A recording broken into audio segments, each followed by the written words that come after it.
இதயம் wishes you a very happy new year.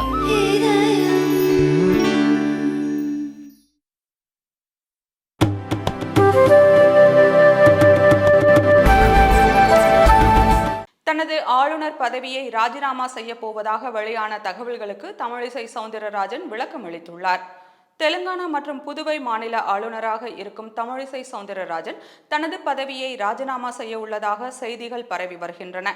அவர் ஆளுநர் பதவியை ராஜினாமா செய்துவிட்டு மக்களவைத் தேர்தலில் பாஜக சார்பில் போட்டியிடப் போவதாக கூறப்பட்டது.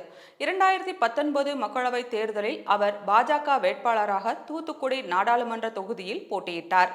அங்கு திமுக வேட்பாளர் கனிமொழியிடம் சில லட்சங்கள் வாக்கு வித்தியாசத்தில் தோல்வியுற்றார். அதைத் தொடர்ந்து அவர் தெலுங்கானா மாநில ஆளுநராக நியமிக்கப்பட்டார்.